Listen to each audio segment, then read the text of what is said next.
What's up, everybody? Welcome back to the Game Show. My name's AJ Gels. How y'all doing? Well, to make up for the fact that I didn't do the weekly show yesterday like I was supposed to. Sorry about that. I slept for like 16 hours. No idea how the fuck that happened. That and I spent some time with the family. But either way, I thought to make up for that, we just turned this video into the weekly show, because I was going to do this video anyways. This is Gamescom opening night live. This is being hosted by Geoff Keighley. Honestly, I don't know all what we're going to see here, because I know Xbox actually did something earlier today, and I think the Stadia Connect is still going on at the moment, which is kind of weird that this is opening night, yet there were conferences beforehand. But this is usually not what Gamescom does. Gamescom, from what I remember, never really did big conferences or anything like that. But you know what? Geoff Keighley's going to be here. He's the guy from the Game Awards. So I'm interested to see what they're going to be doing. I mean, hell, even Sony's going to be making an appearance here. And I highly doubt this is going to be what they're going to show. But I really, really want it to be Ghost of Tsushima, because we've gotten no info on that game in the longest time. I mean, hell, we've gotten more info out of a Kojima game than we have out of Ghost of Tsushima. Probably it's going to be... what we're going to see here is probably going to be Death Stranding stuff. Even though, in all honesty, I don't really need to see more of that. I'm already in and sold on it. Yeah, it's just Sony's going to be here. I'm sure we're going to be seeing some other stuff. I hope we get to see some Greedfall. I know that's kind of like a small game to be at a big show like Gamescom, but I feel like Greedfall has really not been getting a lot of attention that I really think it deserves, because I think the game really looks sweet, and it's coming out in about a month. So I'd kind of like to see some of that, but yeah, other than that, I don't know. I'm going to kind of let this be a surprise, and we're just going to sit here and have fun. Treat this kind of like treat this sort of like an E3 conference. You know, as far as the Xbox and the Stadia and all that stuff, if you guys want to see videos for that, I'll probably do them later in the week when I got more time. Put that stuff down in the comments, and I'll be happy to check them out. Other than that, any other announcements? I feel like there was one announcement I did want to make at the weekly show. Oh, I guess there was one announcement I did want to make. Anybody who has been watching the Marvel Ultimate Alliance 3 series, I'm canceling that and putting a stop to it. I'm just not enjoying the game. It's one of those, I've got a lot on my plate right now between work and all my active series. I feel like I'm going against something that I really didn't want to do on this channel, and that's cancel series, just because I'm not liking the game. It's just, that game, it's just, I'm having zero fun. And like I said, it's one of those that I only have so much time now that I have a job and everything, so I can't keep playing it. So I'm putting a stop to it. If you want to see it come back, again, comment and tell me, and I will, somewhere down the road when I open up time, I'll think about going back to it if enough people want to see it. But until then, the series is dead now. Other than that, if you wanted to see any of the stuff that I would have talked about from last week, I mean, it would have been a lot of gushing about, hey, we got a Persona 5 Royal release window, and we got the, you know, just some stuff. Go check out my Twitter page. I don't know why that was so weird to say.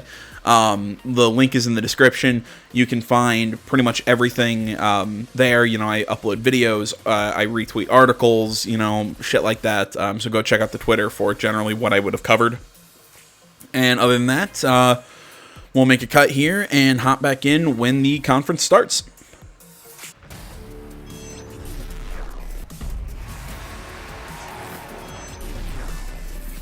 Oh god, if they spend a whole lot of time focusing on FIFA, I'm gonna just not be a happy camper. Be sure to stay tuned for more coverage here at Gamescom.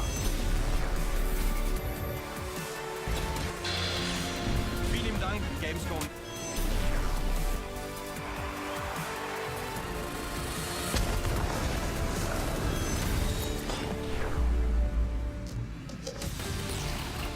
Ladies and gentlemen, the creator of the Game Awards, Geoff Keighley. Jeez, why is it so quiet? Welcome to Gamescom. No, but it's just quiet. Okay. I am so thrilled to be here at Gamescom in Germany. I want to welcome everyone watching around the world. You guys excited for a big week of Gamescom? You know, this is so fun because the Gamescom guys came to me and said, hey, we want to put together a little show to kick off this big week for gaming. And I said, you know what? Let me talk to all the publishers, all the developers, and called everyone up and they said, you know what, this is a great idea to come here to show you guys some of the best games that are coming out in the next couple of years, and you're going to see them here tonight. We're going to see a lot of gameplay. You guys into that? All right. We've got some announcements and surprises for you as well, and it's going to be a really fun night. Now, Gamescom, this week, there are over 500,000 people in Cologne, and we're all here to do one thing, which is celebrate video games, and we're going to have a fun week. So we got 2 hours of stuff. Let's get right to it and kick off Gamescom in style. We're going to start with a guy who was on Inside Xbox just a couple hours ago. Please welcome from the collective, Rod Ferguson. Oh, cool. So we're starting with Gears 5. Also, again, big question. Why the hell did you have an Xbox thing before all this, if this is the opening, whatever? Absolutely, yes. Coming very, very soon. Less than 3 weeks, in fact. And a lot of holy shit. Last year have been waiting to see something, right? Yeah, I mean, we had a plan. You know, we wanted to talk about Escape and Versus and Horde, which we've been doing. But obviously from E3, people really wanted to see more about the campaign. So figured what better place to show a new campaign story trailer. All right, here we go. No, show... whatever. Check it out. Yeah, I want to see gameplay. Whatever. It's a linear shooter, so I guess it's fine. No, off the bat, I'm super excited for this. If you know me, I'm a big Gears of War fan. I loved 4. I think it had some issues, but overall, I really love 4, and that ending was great. So I'm really curious to see what they're going to do with 5.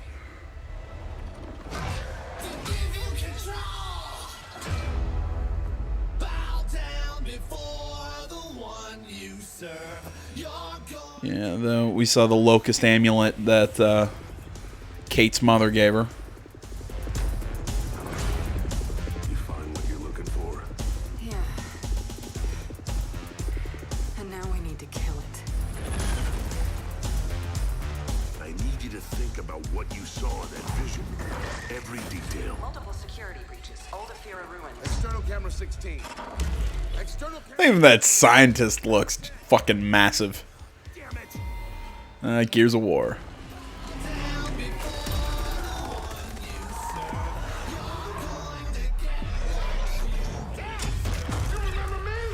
What the hell? What? They have Zoids? Okay.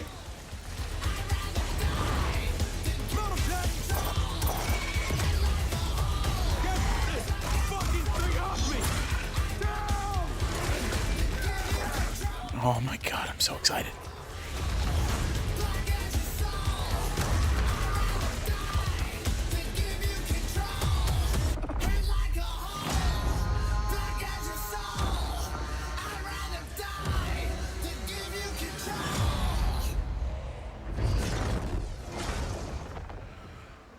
See, that's the biggest thing about Gears 5 that I'm really hoping that we're going to start getting some answers for, is to why the Locust Queen at the end of the original trilogy was a human. That was never completely answered, unless it was answered in like a book or some sort of side media that I never saw. But in the games, as far as I've seen, the reason for the Locust Queen being human was never fully answered, and we know that Kate's mother had some sort of connection to her, because again, when they saved her from the oh my god, it's been a while since I played 4. Why can't I remember the name? The spawn, the spore. I can't remember the name of the new Locust, but when she saved her mother, or got to her mother because she dies in the end, spoiler, she hands her the medallion that shows the Locust Queen symbol.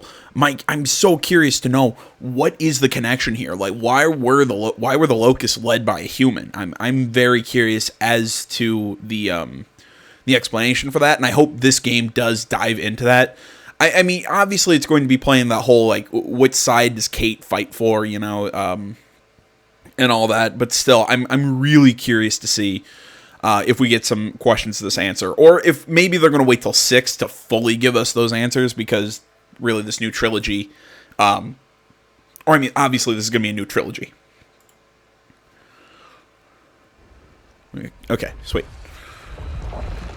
Gears 5, September 6th. Oh my god, it's coming up really soon. That's what I'm talking about, right? I really hope I don't get copyright shit for that trailer. You guys have been doing such an amazing job on this. So tell us a bit about the campaign there. What can Yeah, we so expect? it's basically a two-sided story. So there's one part of the story is the war returning to Sarah. You know, Gears 4 is a little bit about 3 people lost in the woods finding the monsters, and now the monsters are here and they're pissed off, right? And so we have to tell that side of the story. And then the other part is really what's going on inside of Kate's head and what's her journey. So those two stories come together for probably the best Gears game we've ever made.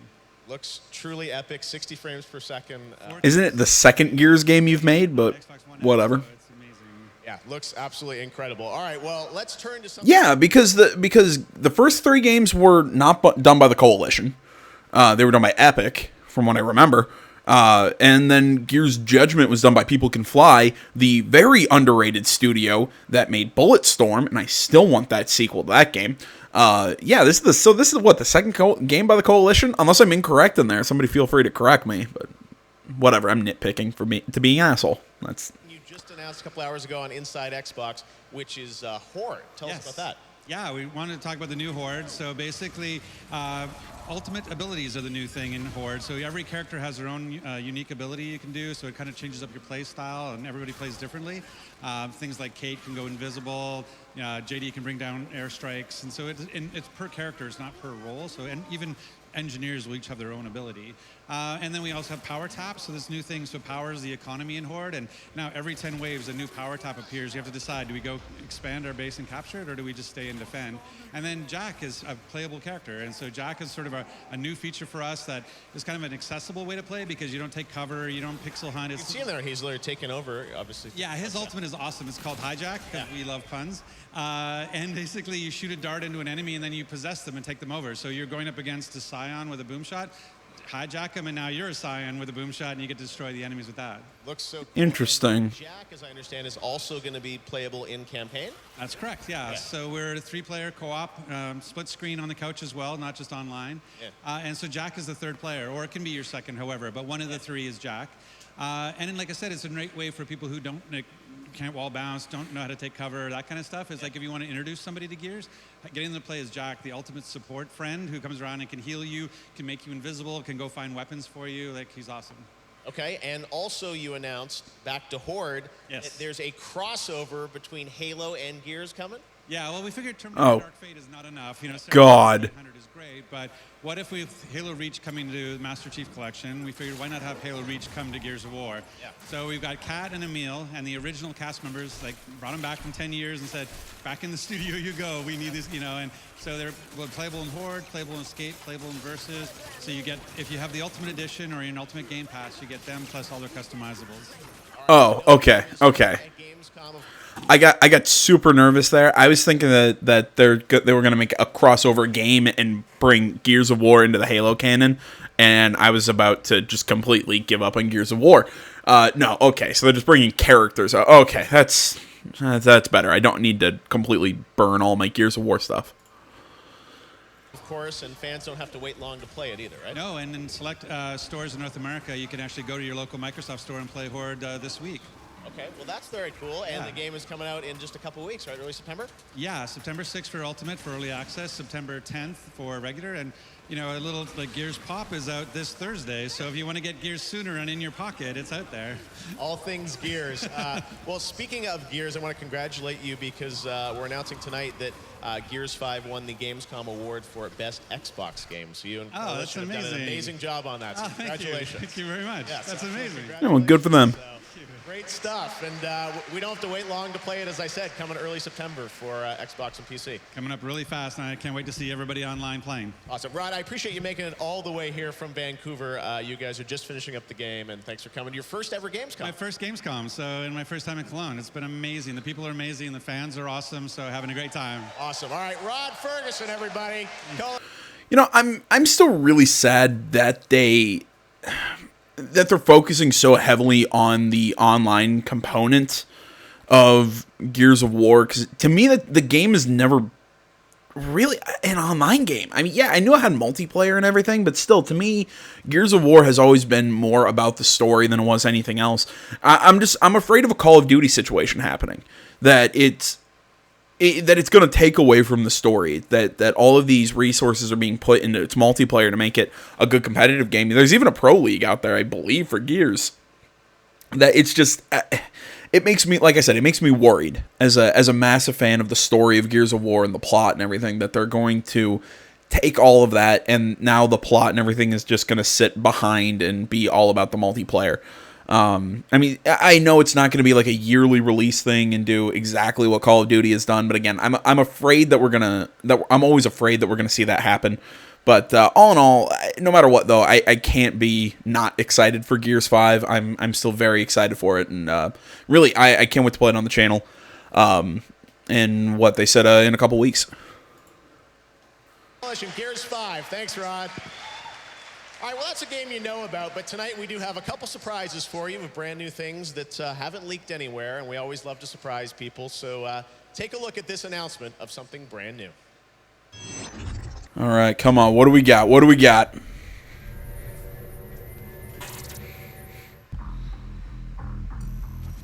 I know this music.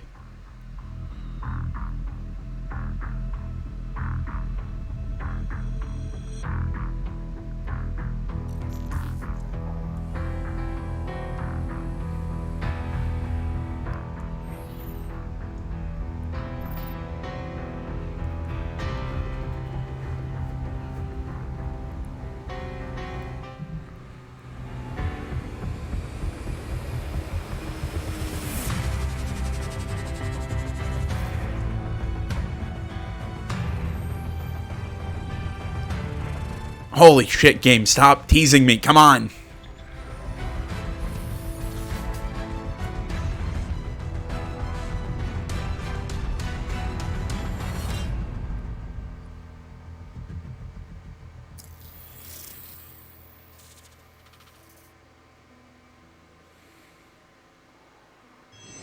What? That's right. The classic Comanche is coming back from THQ Nordic. I love playing this game. When I Okay. Nova Logic, Voxels, and I'm here with Kirk from Nuclear, because you're the guys that are bringing this to life, right? Yeah, we did, actually. Great to be here. Good seeing you tonight. It's great to see. So tell us a bit about this game. How did this come about, you guys getting involved with this? Well, actually, 2 years ago during Gamescom, we came up with an idea and approached THQ Nordic, the cool guys, and said, we have an idea how to get it back to life in the 21st century. And they liked the idea, and so here we are. Okay, so, and this is it's a team-based online Yeah, it game? is, yeah. Tell us a bit about that. That's how we roll, basically, because we have done a lot of stuff in the past, multiplayer-wise. Yeah. And so, yeah, but you will see some live footage later on, so... That's right, because we're not just CG trailers. We've got real gameplay for you guys to check for the out. first time, yeah. And you want fans to be a part of making this game, right? Tell us a bit about absolutely, because everybody loves helicopters. They kick ass, they go in, can hide somewhere, and then shoot somebody. So, yeah, that's it. All right, well, let's take a look at the first gameplay from Comanche, right? But you can join us as well in the development. Yes. In Q4 this year, we go into alpha and beta, and in the beginning of next year, we go into early access. So sign up for the game. Okay, check it out. Here it is, the first gameplay of Comanche. Really interesting. When I was watching the trailer, I was actually expecting the three-prong light from Sam Fisher's night vision goggles. Helicopter in a shooter any fun? Yes, Virginia, it is. And there's a game exactly for that. I'm serious. Like, I was actually expecting this to be them to announce, here's the next Splinter Cell, because again, we keep getting teased that something's going on at Ubi. I mean, even Gilmore and a few other people have said that there's something, something out there. I mean, I don't have a lot of experience with Comanche. I mean, I saw the name. I'm like, what? It was one of those that in my brain, I'm like, that's triggering something in my brain. I know the name. Interesting. I mean, I don't have a whole hell of a lot to say about this. I mean, you can tell because I'm not, just sitting here and pausing and everything. I'm not a multiplayer guy. I've said it a million times since I've started this channel, but I could, interesting. Comanche, sign up now. And that's not all THQ Nordic has. They got some more drones for you. Check this out. Did we really have to cut back to Geoff Keighley? Like nothing against Keighley. Actually, I like Geoff Keighley. I'm just saying, like, do we really need to cut back to him for there? What, are they making a drone racing league game? Oh my god, they are.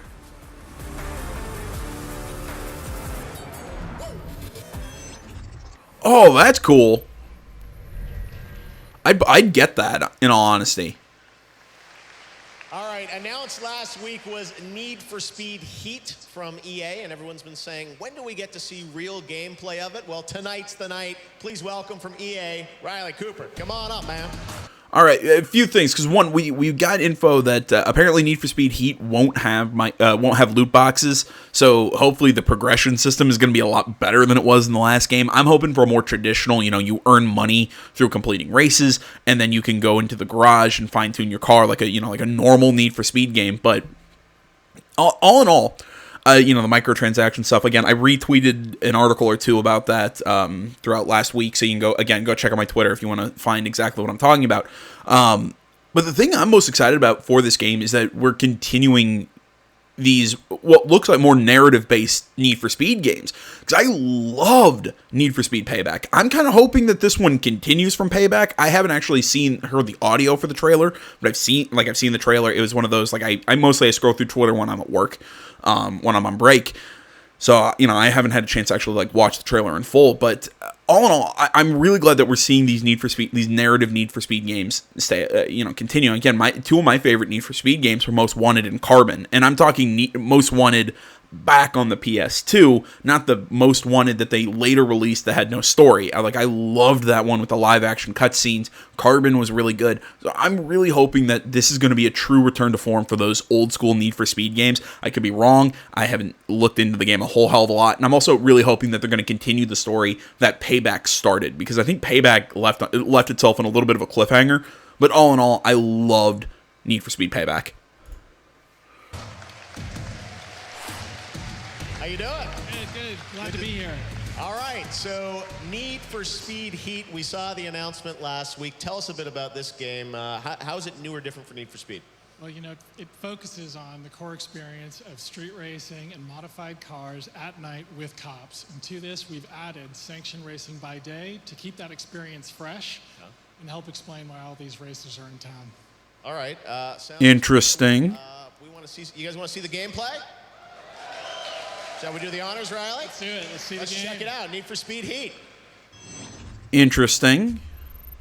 See, right there, what he's talking about, I don't mind that aspect of having sanctioned racing in the day and street racing in the night. I kind of like that idea, that concept of, hey, we're doing legal stuff in the day, but in the dead of night, we're racing out on the mean streets, no rules or whatever. I think that's really cool.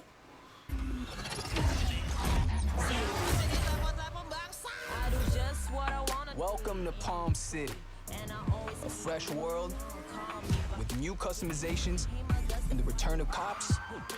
Make Palm City an urban oasis for those who burn fast and live by their own rules. Daytime offers sanctioned racing events through the Speed Hunter Showdown. Compete and score bank with each new win. Then use the rewards to tweak your car's performance and visual customization. Cops patrol the streets during the day, but they play by the rules, finding you for speeding and limiting your progress using controlled moves to slow you down. Okay. In the open world, nab challenges and collectibles. Spend as much time here as you like.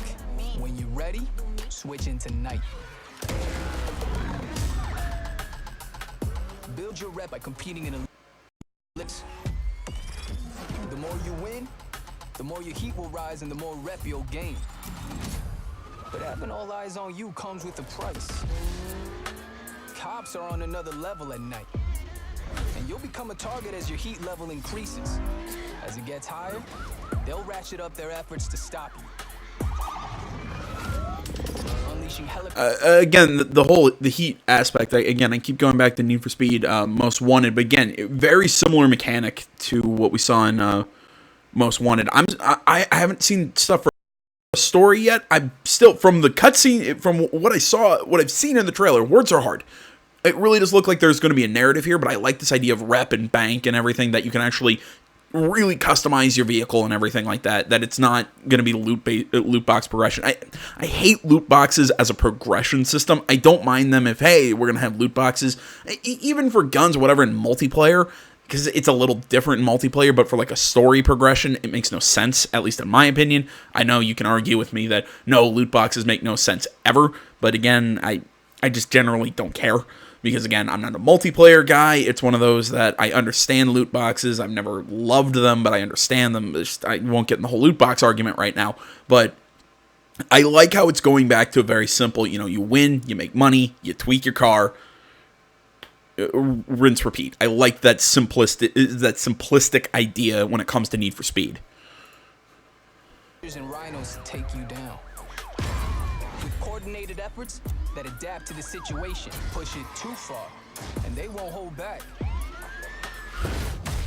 Oh, are they gonna put strikes on your? Oh. Make it to a hideout or the garage without getting busted. Otherwise, you'll lose everything you've risked.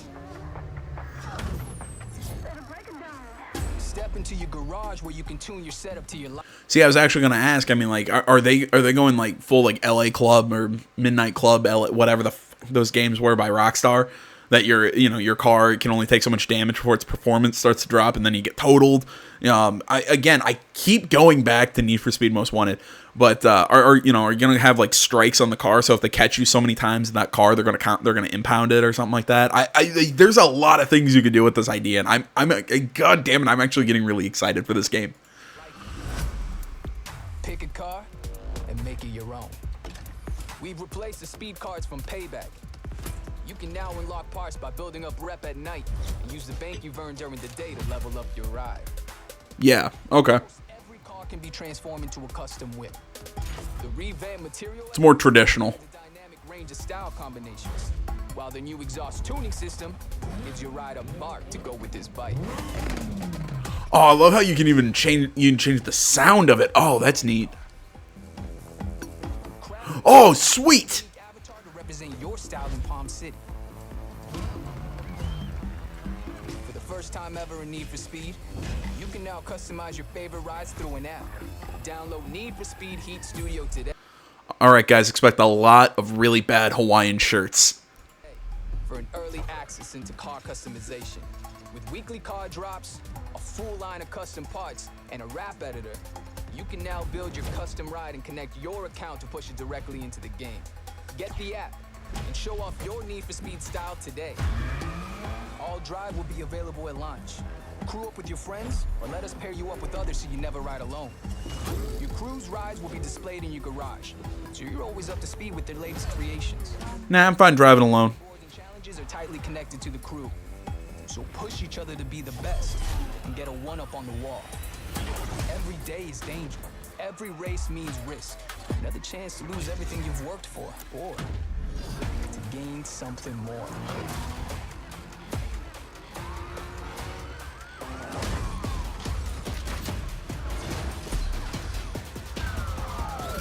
Turn the key. Burn all limits. Okay, so I'm gonna guess what? Maybe we aren't getting a continuation of whatever the hell was happening in Payback. But even then, with what I just saw here, I'm sold, man. I'm fucking pumped. When's Heat come out? Do we have a release date yet? If anybody knows, put it down in the comments, or they'll probably talk about it here. And I can basically build my car now in advance of the game. Is that how it works? That's right. Heat Studio is an awesome app. You can have access to full visual customization of most of the cars in our car list. Yes. When you've done your designs, you can push them to the Need for Speed Heat, the full game, when it launches November 8th worldwide. Okay. Oh, sweet. Studio, when is that coming out? It's available in most territories on iOS and worldwide on Android right now. Right now? I said right now. Yeah, I'm sold. That's going to make the reel. All right. Need for Speed Heat Studio, so you can download that Android and iOS and check it out. All right. Well, that's very cool. Need for Speed. Oh, there's the QR code, by the way, if you guys want to snap it right now, grab the app. Very cool. Need for Speed Heat coming in November. Thanks very much, Riley. Appreciate you hanging out. Cool. Thanks for having awesome. me. Thanks, Riley, from EA. Appreciate it, Riley. I'm super excited. All right, we got some more announcements to make for you now. This is one that, again, another big surprise for everyone. Check it out. Another world premiere right here for the first time at Gamescom Opening Night Live. Okay, I don't want to. I don't want to pontificate a whole hell of a lot before another world premiere, but you know what, guys? This is what I want to see out of E3. This is it, coming out showing I get, yeah, there was a little title in there with Comanche, but still, I mean, for the most part, we're getting games and gameplay and people explaining some shit, and I really like what we're seeing here. This is what I want out of E3. Maybe I still like the slower, where we show fewer things, but show big, meaty gameplay chunks. I like that, personally, where we spend 10 minutes on just watching one bit of gameplay for one game. I like that personally, but if you're gonna do this kind of trailer, sizzle reel, whatever, this is what you do. This is great so far.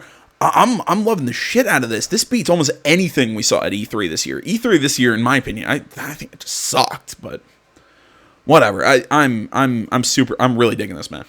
Sorry.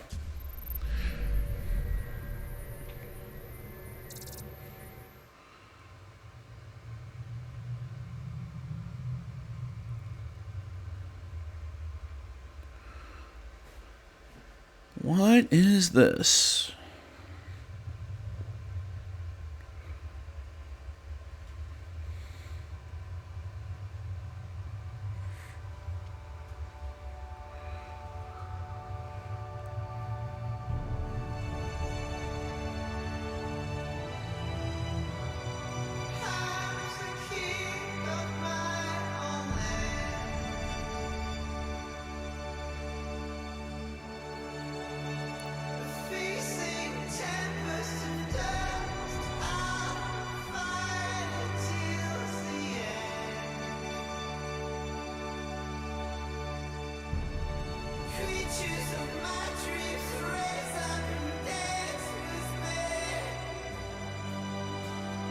What the hell?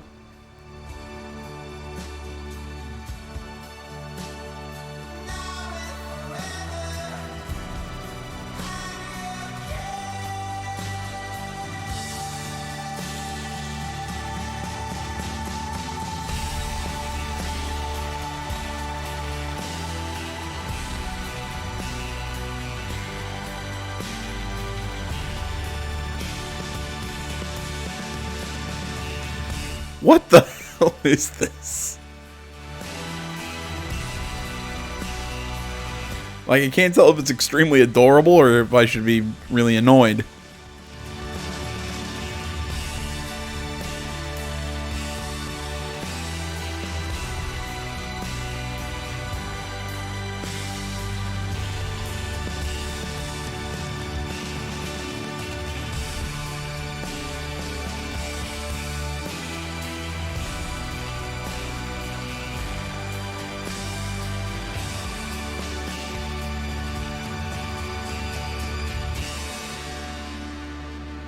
What the hell?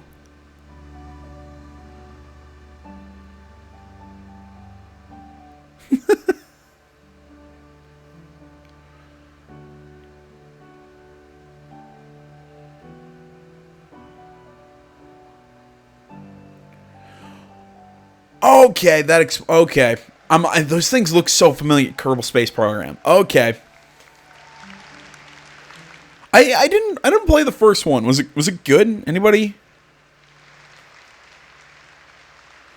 Anybody out there who played it? Like, Kerbal Space Program 2 coming next year. All right, well, we still have some more announcements. It looks neat. I gotta give it to them. Into the next one here. Check this out for the first time here at Gamescom. Again, like I keep saying, I love the setup of this, and perfect guy to conduct this, because the thing I like about Geoff Keighley is he's very to the point.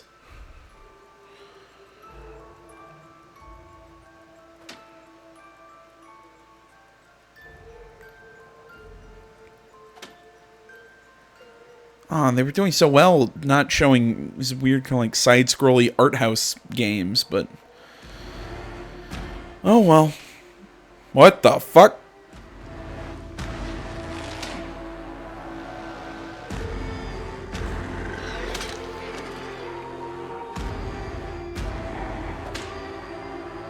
Okay, can I stop seeing that woman slap that ruler? I'm very uncomfortable. It's also making me strangely aroused, but that's beside the point. Oh, Little Nightmares 2. Okay, never mind. I retract what I was saying, art house. Yeah, I remember people, yeah. that's fairly big. Again, another game I didn't play just because it didn't grab my attention. But again, if there are people out, I get why there's a sequel, and I get people would be excited for it. Little Nightmares 2. Dave, Yes. how you doing? I'm all right, thanks. Yeah. How did you get this shirt on? Did you do that during the trailer? I've been wearing this all day. Oh my God. All right. Well, hopefully you had a jacket on or something. Don't spoil any announcements. All right. Well, anyways, Little Nightmares 2. The first game was, beautiful. And what we saw there, again, in-engine footage from the game. For you guys to do a sequel, where did you want to take it? Seems like there's a new character, right? Yeah, it's a new character called Mono that you'll be playing as. Six is there as well, so but you'll be playing as Mono, and the pair of you are going to a place called the Signal Tower, which is the center of the whole story. I mean, this is, beautiful platforming, just incredible graphics with Unreal and what you guys have put together there. And I noticed, weapons now? We're going to have some combat? Kitchen utensils. Okay, Yeah, those can be weapons. Okay.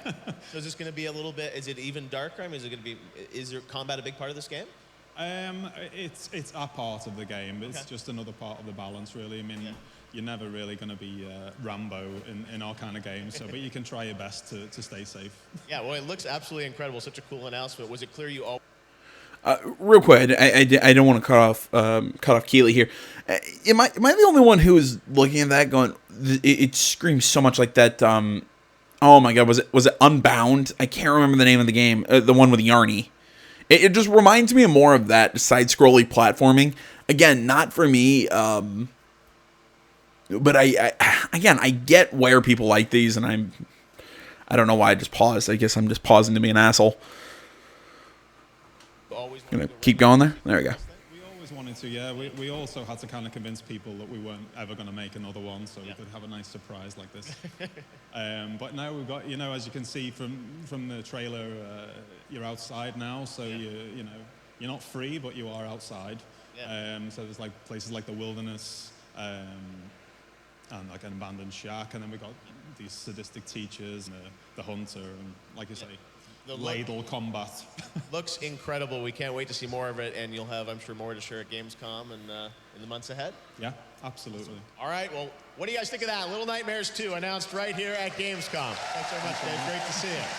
All right, well, there's so much other stuff going on at Gamescom in the days ahead, and IGN's going to have a live studio where they'll be doing tons of coverage. And joining me now to talk about the Gamescom Awards and all the things that are happening this week with awarding great games is Sydney Goodman from IGN. Sydney, take it away.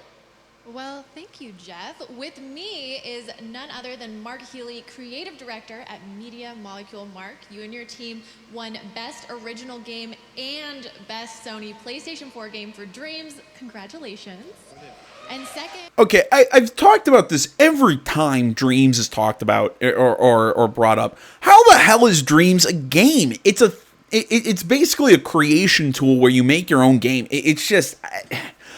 I've not been drawn in by Dreams. This is one of usually it's just like Dark Souls, like what I just said with Little Nightmares. A lot of times I can say it's not for me. I wish it was. It's not for me, but you know what? I'm glad people enjoy it. With Dreams, I do not understand it one lick. It's like Minecraft. I don't get it.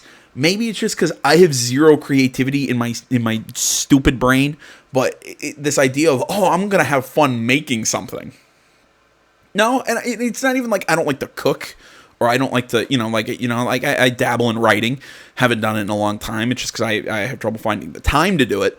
But it's not necessarily that I don't like creating. It's just in games. It's just I'd rather just play a game instead of having to spend all this time building something and all this. I'm like, it annoys me, something like Dragon Quest Builders or this game, or Dreams. It's just I do not see the appeal. And if somebody wants to sell me on it or tell me what they love about it, fine. Again, I will. I'm not saying you can't like it. I do not understand all of the, oh my gosh, best PlayStation 4 game. To me, giving it something like best PlayStation 4 game is licking the asshole of somebody for being artistic for the sake of being artistic. They didn't really make a game. Again, yeah, I don't know. And I know, and I say that after I praise Kojima for being weird and whatever, but his stuff is at least games. I just, yeah, I don't know.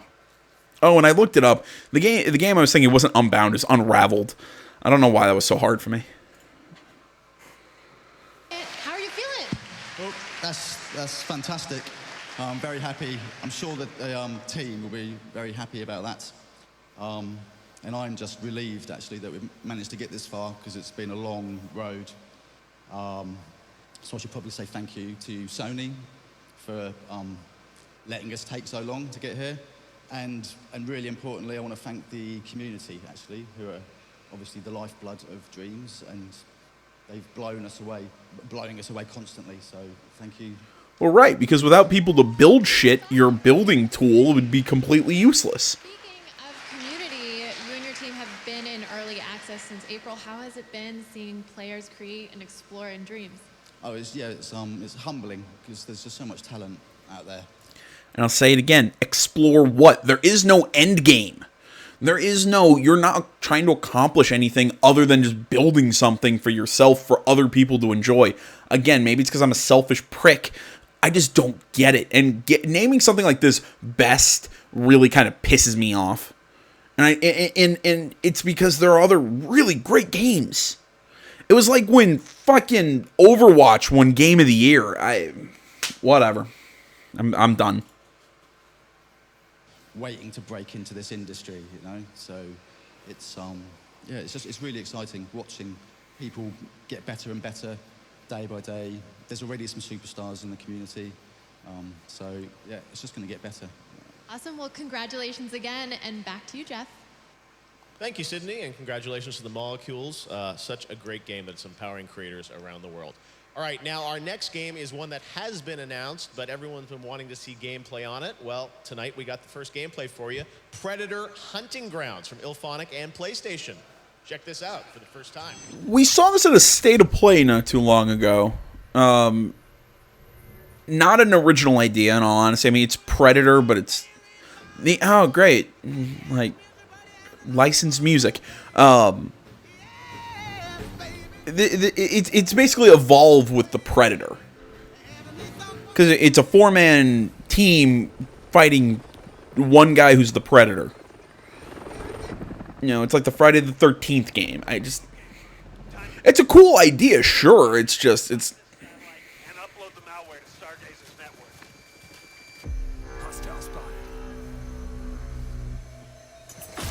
Oh, interesting. Okay, maybe I was incorrect. Maybe there are actual people out in this jungle who aren't the Predator?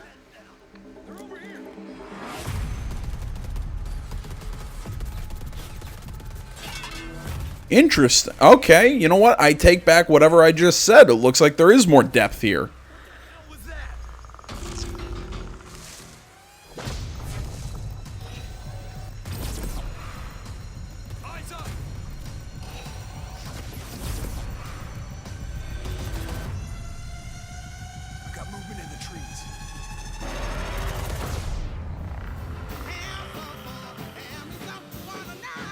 Okay, I don't take back everything I said, but I will take back some of it. I will take back, and of course, that's me putting my foot in my mouth right away. But you know, I'll admit when I'm wrong.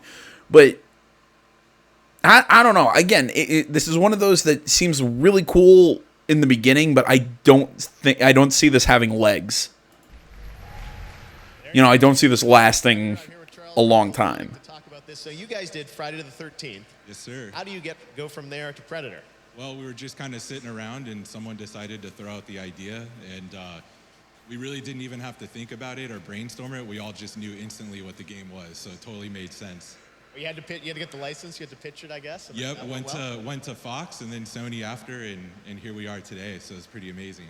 All right, you're just a string of good luck, but it looks really cool. Now it's multiplayer, which is something big, you know. Yeah. PlayStation, it's, big new multiplayer game, and this is obviously a 4v1, right? So yeah. Plays Predator. Yeah, 4 fire team members, and they're going through doing missions, kind of similar to the '87 film, and then the Predators then hunting the fire team. So it's kind of a bit of a hunt becomes hunted type moment. So yeah.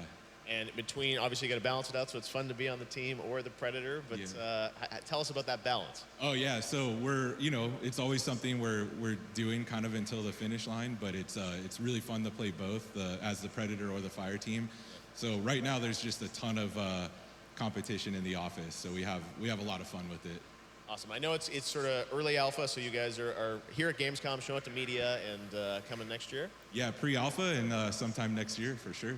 All right, Predator Hunting Grounds. It's one to watch. Thanks so much for popping by, Charles. Thanks for having me. Awesome, great. All right, well, now we're going to take a look at a game that has an expansion coming out in September, Monster Hunter. Check this out for the first time. All right, I'm going to let this play. I'm going to go check on my dog. I don't really have a lot to say about Monster Hunter. I'm not a fan. Hey, do you hear that? Singing? What is that? Monsters displaying disturbing behavior. Songs. It's having an incredible effect on other life in the new world. You're going to need his help. That Elder Dragon is going to be a problem.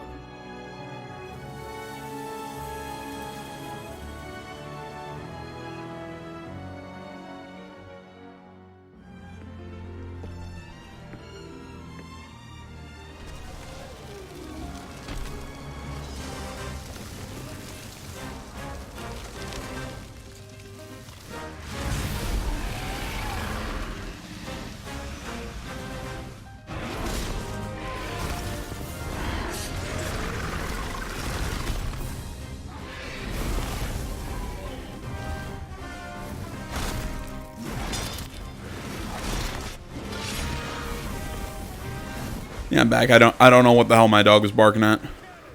Give it everything you've got. Come on, mouse. Stay off the screen. There you go. Impressive. Cannon's ready to fire. Orders, sir. You were the only one who's fought this Melkana before. We can't fail here.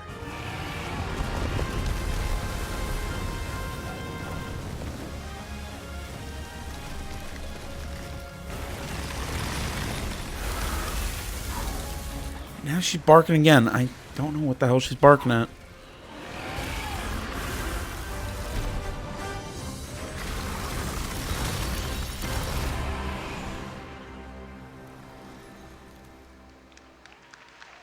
For the players. I don't know. I'm curious. All you guys out there, anyone kind of like what I was talking about with Dreams. Can anyone sell me on Monster Hunter? It looks like a cool idea, but to me, it just playing it screams Dark Souls. It's just Dark Souls with monsters, or with. Well, I guess that's Dark Souls. It just reminds me a whole hell of a lot of Dark Souls. It's just I don't know. I mean, would anybody suggest give it a shot? Because I played the beta and I was not a fan, or the free demo before the game came out.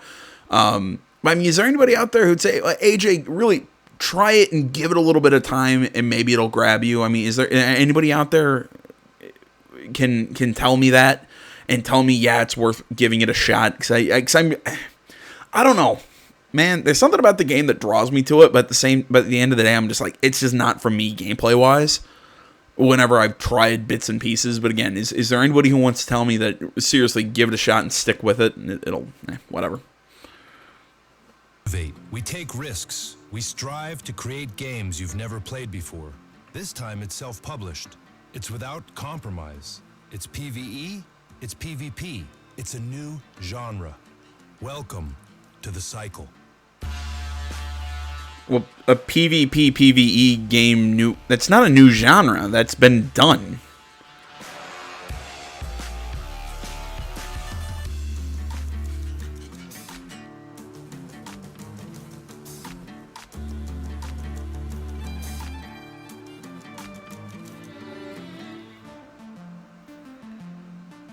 You know, I've kind of joked that Fortnite is basically like a cartoony version of PUBG. This, to me, screams this is a cartoony version of Destiny.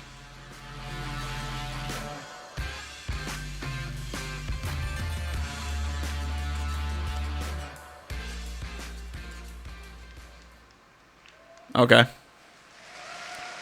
All right, I'm here with Jonathan, talking about the cycle. So this is PvPvE, a competitive quest shooter. Break that down for us. How does that actually play out? Plays out pretty interesting. Yeah. So the mix of PvE and PvP that we have, I don't think it's really been done like this before. So the game How? is kind of, it's not a cookie cutter game. Yeah. It's really quite different. And I think that the way you can play it with pacting. Right. So you never quite know if you're going to want to shoot the person that you see, or if you're going to Impact at any time, I guess. at any time, yeah.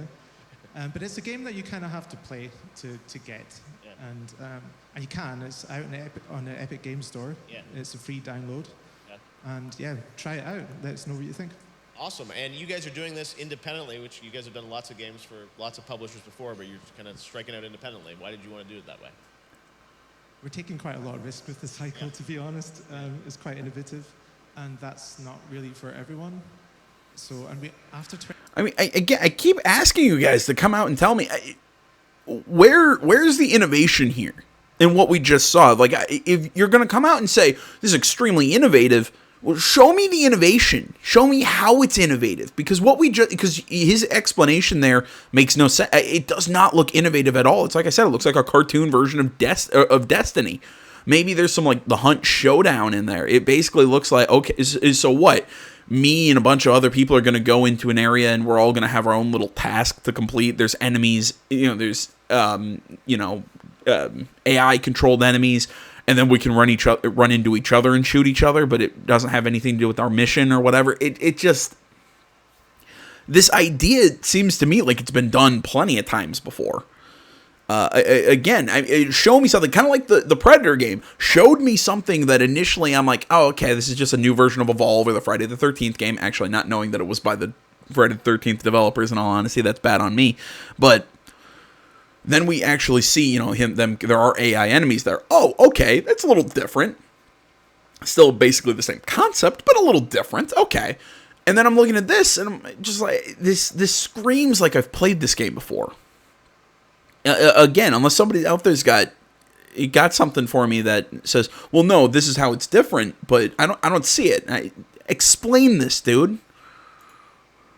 20 years. I mean, Jaeger's been around for 20 years, so we really just had to go for it at some point. So looks like Jeff is looking at him lovingly. To do it, and big shout out to Epic for the support and their coverage as well, because it wouldn't have been possible without their help. Lots of cool German game developers on stage tonight as well, which is really cool. So shocking from the conference that's in Germany. We will check that out in the Epic Games Store. And now we're going to take a look at a new trailer. The next episode of Life is Strange 2, Episode 4, is coming out this week, and we've got the first look at the trailer. Check it out. Oh yeah, that's Thursday, by the way. Episode 4 looks really cool. Like from the little preview that we got at the end of the last episode, so I'm kind of excited to see where they're gonna go with this one.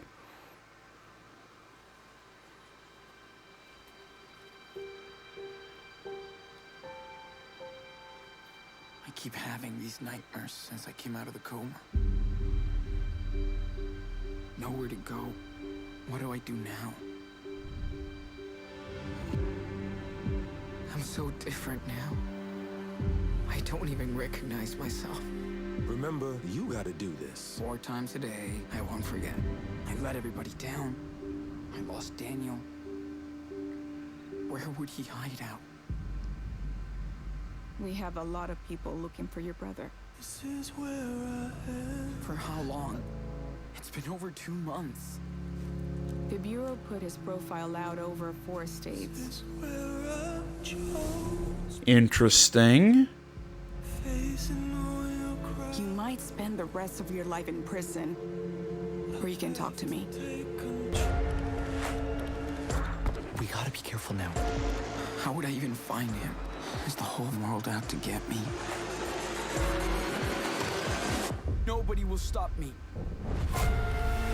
Maybe that guy just punched you in the head. I'm not afraid.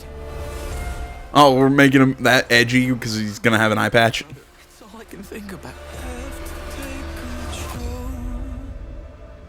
Okay, already I'm stoked for this episode. I mean, this episode looks really sweet. Like I love the whole Daniel's been taken away. He's kind of been found by the cops. I like the whole brothers on the run thing, but I did think it was kind of getting stale because each episode kind of felt like its own little vignette, its own little self-contained episode. Because especially with the pod farm, like how we got no explanation of how they got there, how they, other than the fact that them Cassidy and Finn in episode 2, and I'm really curious. But apparently those characters aren't even. Cassidy isn't even going to be in this one, which is odd. That like they spend that whole episode, like getting to, like really kind of like bonding with Cassidy and Finn, and then boom, now they're gone. Is interesting, but I do like this idea of how they're taking a character who has been with his little brother and having to take care of him. Now he's gone. He has to find him, and now basically it's a. You were, no matter what, even though you were on the run, you had Daniel, you had family. Now Sean is on his own, running now again from the law again, and just I think this is going to be a really cool episode. This could be the episode that for me saves Life is Strange 2. I mean, 'cause personally, I really like Life is Strange. I know that game gets some crap, and I know that it's kind of a polarizing game, but I loved Life is Strange all the way through. In all honesty, I thought every episode was still fun to play. And this one really looks like this could be the one that saves it for me. And I'm super interested to see where this game is going to go. Sean? It's his mom, isn't it? It's his mom. Daniel went to his mom. Duh. So he's going to Arizona. All right, guys, while we're watching, I just got a text. Guess who just arrived in the building? Hideo Kojima's here, everybody. He'll be out here a little bit later, but we do have some Death Stranding for you.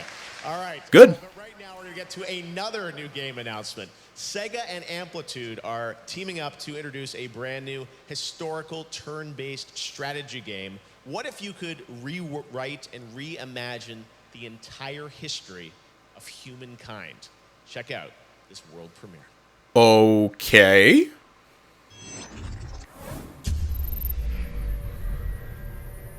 You have got my attention. Peggy 12.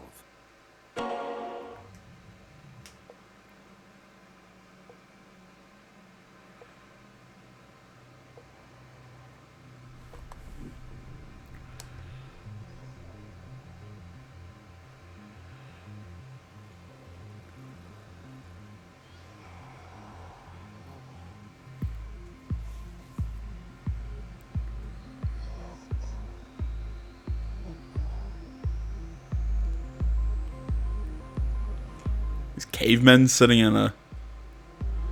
Okay.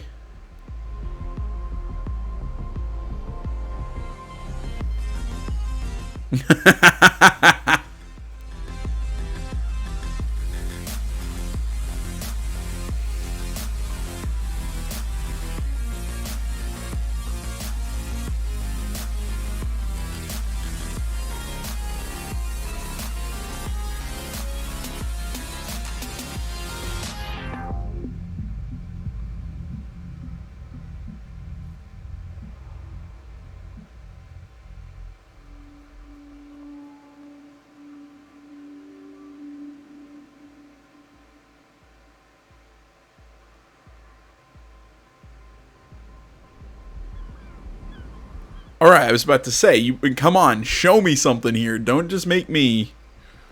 Don't just show me that and then... Oh, okay. Never mind. I was getting super excited. It's Civ.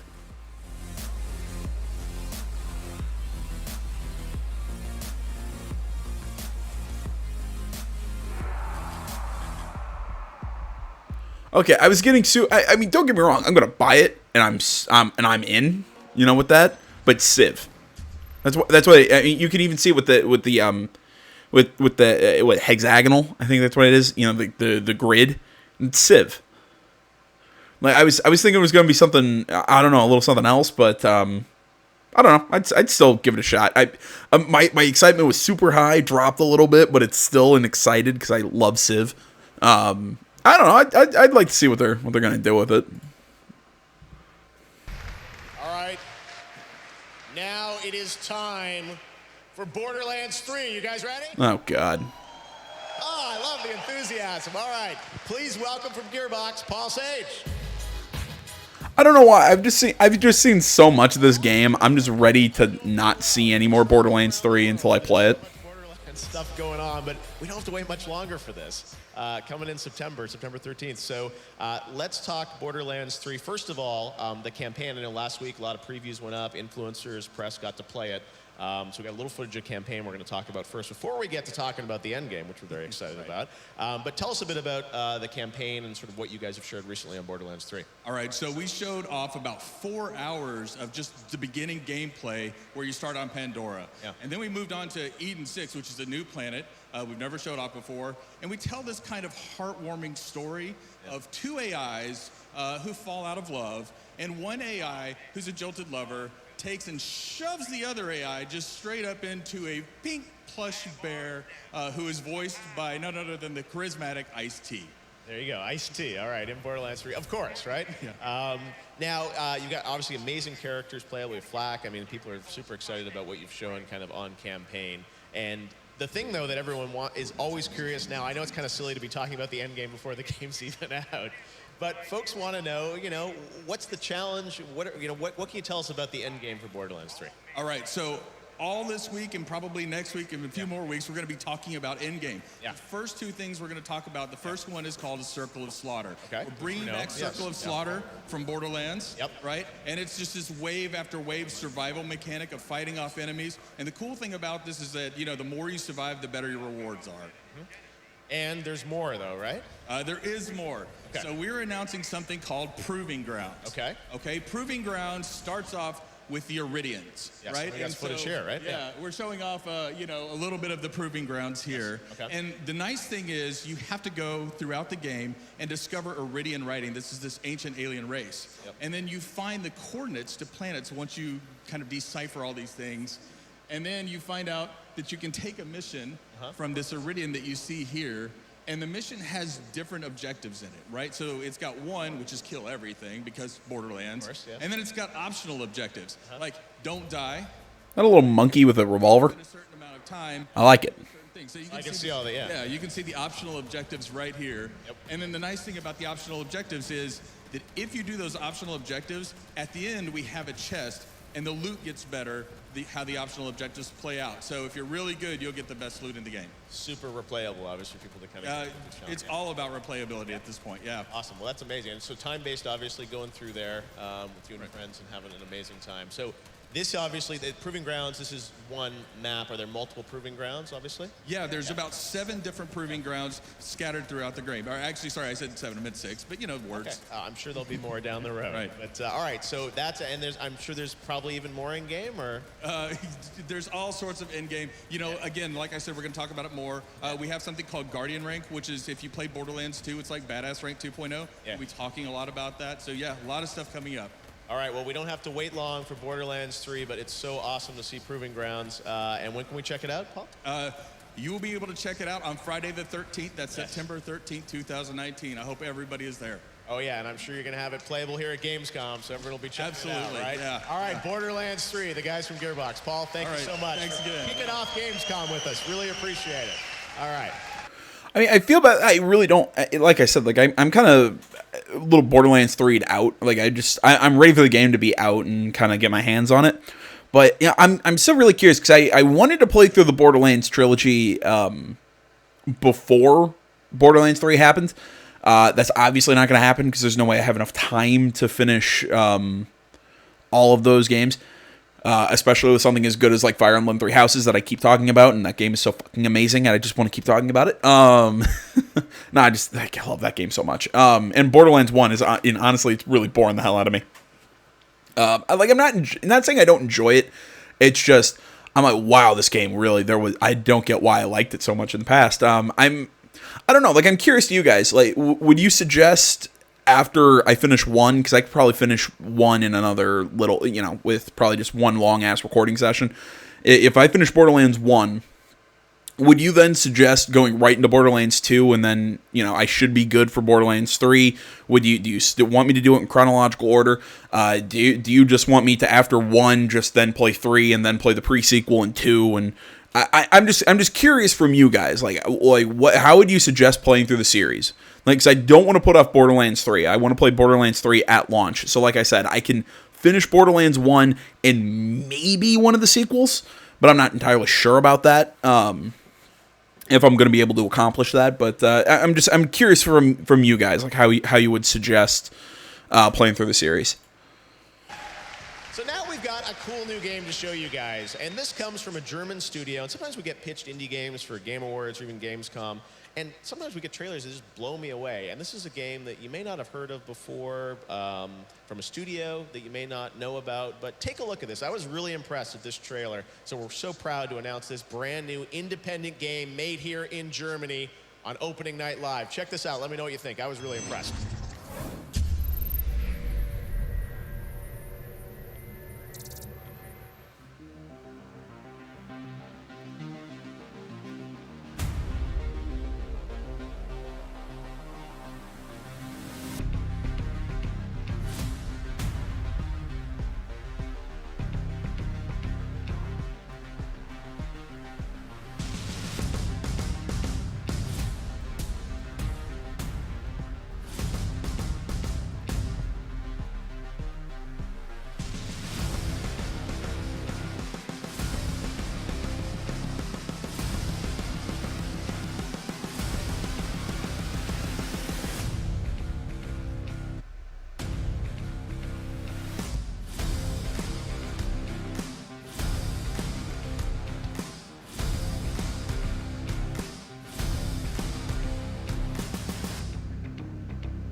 You know what this really reminds me of? Just looking at this, it reminds me a whole hell of a lot of Star Fox.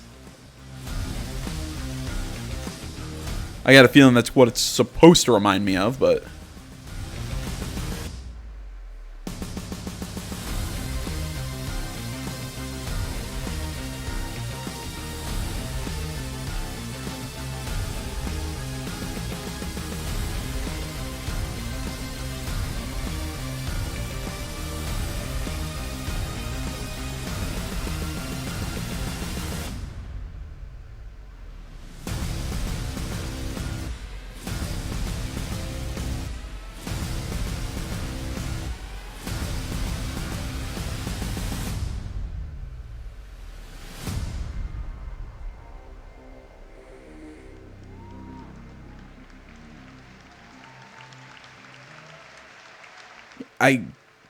I've never heard of Everspace, but cool cool design. Again, like I said, it reminds me a lot of reminds me a whole hell of a lot of Star Fox. So, stranger, what brings you to this no man's land? There are far more interesting places to visit. Take Tusent. Sunny valleys, peace, quiet, wine, lots of wine. Or Skellige. Friendly nature, breathtaking landscapes, kind folk, welcoming of travelers. I wager you'd have a much better time there. And Novigrad, that's another beast, I tell you. Merchants, taverns, Gwent, horse races. Who knows? Maybe even true love. Tell me, why Velen? Because here's where my journey begins.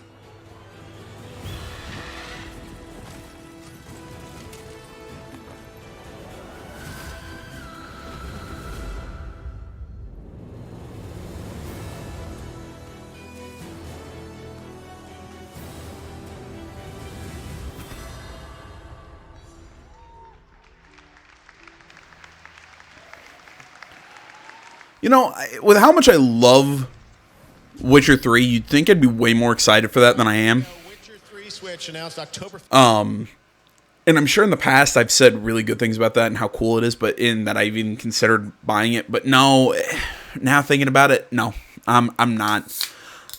Sorry, I got up during that trailer. Went up, got something to drink. No, I don't think I'd played The Witcher 3 on Switch.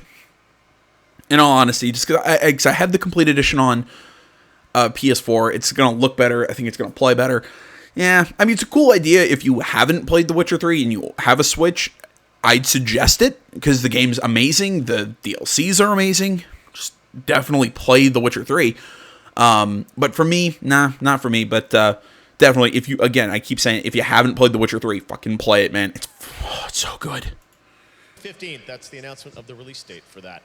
Now we're going to talk about FIFA 20. Why? Joining me from EA to talk about FIFA 20 is Matt Turner from EA. Matt, come on out.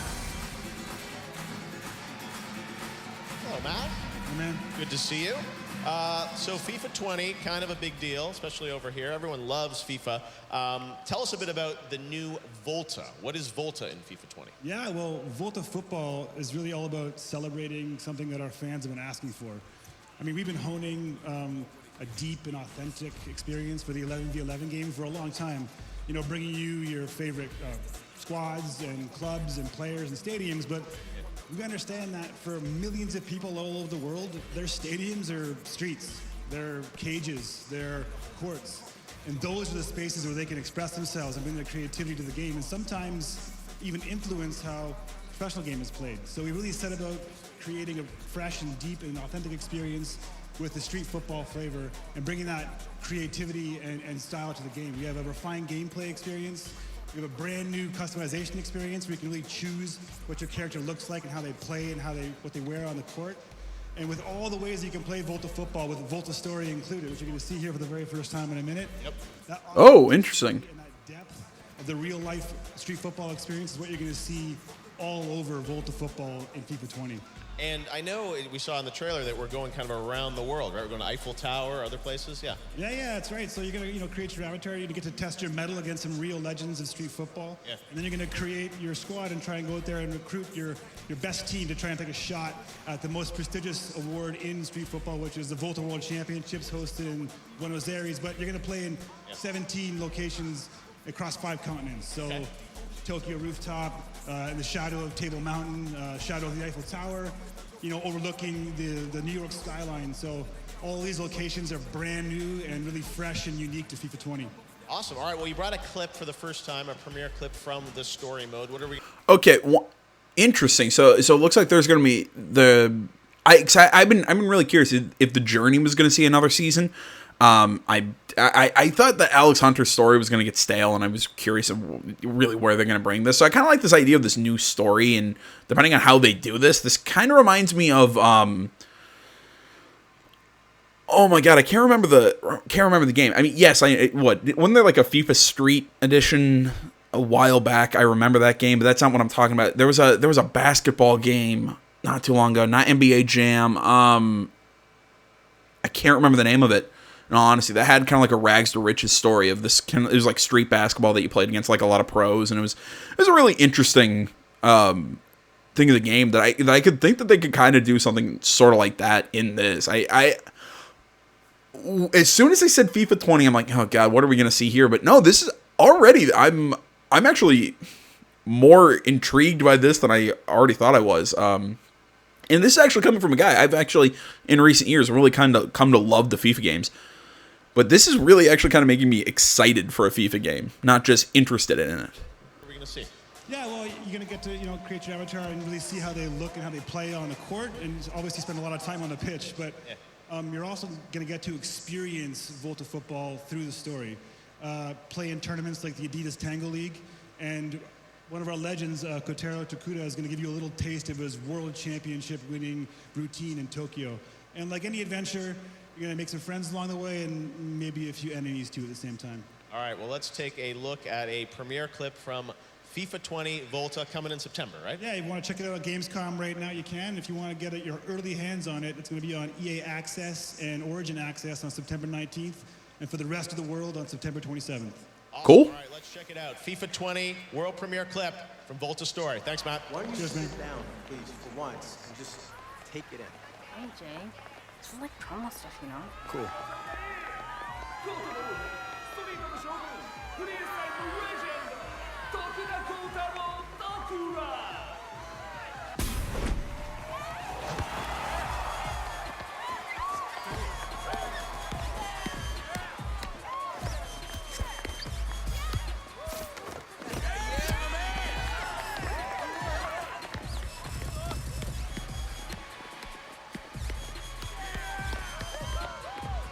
This stuff has always amazed me, how people can do this shit. Maybe it's because I'm an uncoordinated person, but...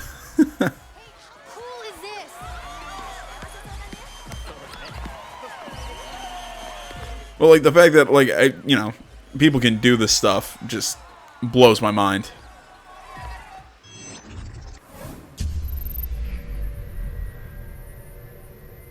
Alright, that didn't really endear me like I was hoping it would, but...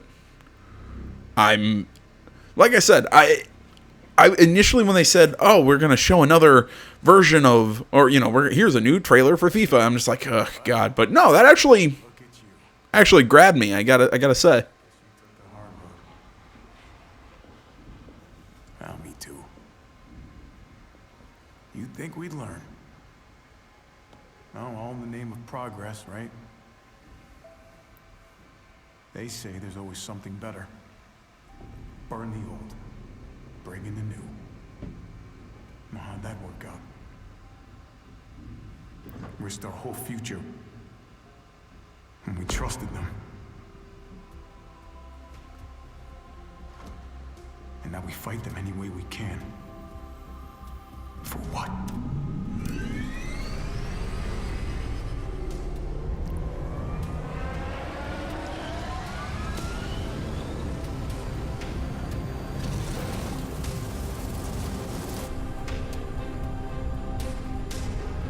For what's left of humanity.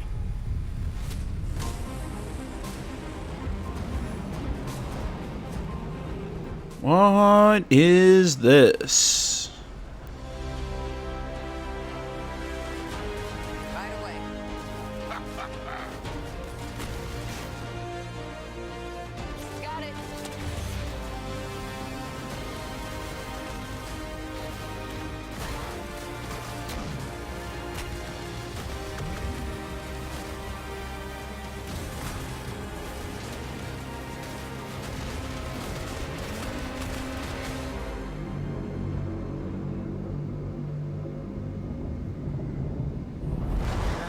I'm sorry. Were you two having a moment? I can leave y'all be. What? The grav cycle? I'm a pilot. Uh-huh. It's called a pre-flight inspection. No judgments here, huh? Okay.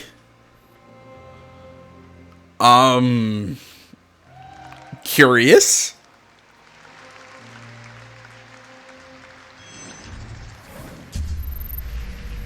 What'd you guys think of that? Looks pretty cool, right? We got Marcus from V1 here. Marcus, this is so cool that Disintegration is real. You showed the real gameplay there. You and I first started talking about this game, I think, like 5 years ago, and you're just a couple people. That's right. We were talking about the first Game Awards in 2014. You're like, maybe we'll kickstart this, and here we are, 5 years later. You've got a bigger team now, right? We do. We have we started out with 3. Yes. And now we have a small team of 30 people at V1 in the Seattle area, back out in the Pacific Northwest. Yes, well, you're known for doing some cool things out there in Pacific Northwest with certainly, co-creator Halo, Master Chief, and this is something brand new. Tell us about the new character that you're in. All right, we've got a new character we're playing. His name is Romer. He's a trained grav cycle pilot. It's one of these vehicles that you saw flying in the game. Yeah. It's a game pretty much unlike anything you've ever played before. And you're doing campaign and multiplayer for this? That is true. We have a full single player story campaign, as well as a huge multiplayer component to it as well. All right, well, let's talk about some of the gameplay we saw there, because people, know sort of, first-person action games, and tell us about the style of gameplay and how you're playing there, and explain what people are seeing. Sure, it's a first-person shooter with a lot of real-time tactic elements blended in. So you play as a pilot in this grav cycle vehicle that hovers above the ground, and you have onboard weapons for offensive and defensive capability, as well as then commanding a small squad of units on the ground that each have their own unique abilities. So it's your job to use them strategically in gameplay. It's really cool. Yeah, no, it looks amazing, and it's got that, the feel that I think we know and love from, Halo, Destiny, sort of that epic world, the great music. I mean, it's a lot of signatures there, but it's new and different gameplay. That's all in my DNA. The robots reminded me of Cade from Destiny. I'm just saying. Well, the fact that you're doing, campaign and multiplayer, I think, is absolutely amazing with a team of 30 with something that looks that phenomenal. Thanks. Yeah, we are taking on something pretty ambitious with a title like this, but the 30-person team in Seattle is a powerhouse of talent, of AAA devs like myself, as well as a lot of emerging talent. So it's a great mix. Well, this is definitely a game to watch. 2020, but now you're going to let people play it. I mean, it's here at Gamescom. That's right. We're playing multiplayer on the floor, so we're pretty excited to have everybody jump into a 5v5.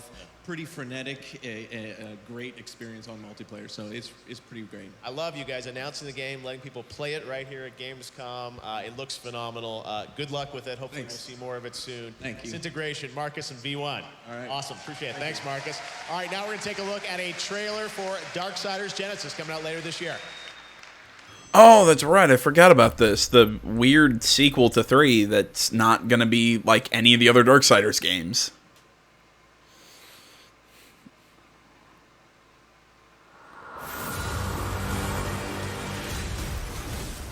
This is what I mean. It's not going to be like any of the other Darksiders games. Which is really weird that they decided to make this before... oh my god, I can't remember who the 4th writer is. Before he even gets his own game.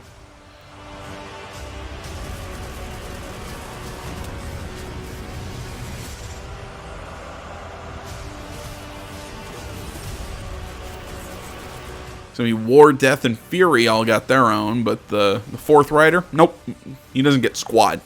We've really not even seen him. There was like one small cutscene in 3 that had him.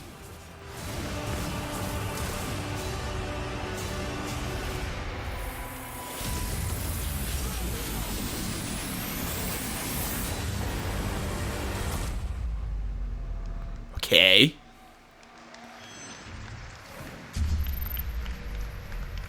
All right, you know what, guys? I'm gonna make a cut here, or by cut, we're actually gonna end this video. I will definitely finish up this conference. I will, whether it be tomorrow or whatever.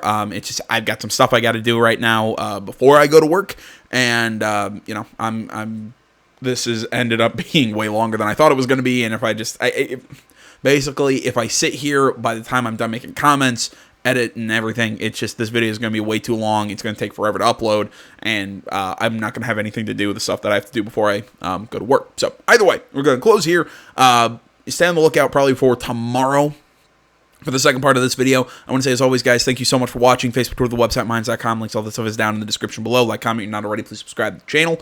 Let me know what you thought about anything that we've seen, anything that you're, you know, words are hard. Basically, yes. Anything that you've enjoyed out of this, or anything like that. Please, no spoilers for the second half of this, because I'm basically turning it off now. I'm not going to watch the second half of this conference until I'm ready to, you know, sit down and record it, because I want to go in fresh and blind and everything. Like, I'm even like staying off Twitter now for the rest of the day.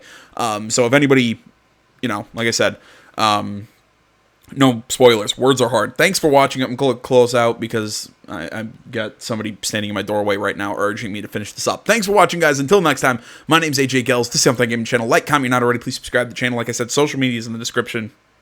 Until next time, I'm out.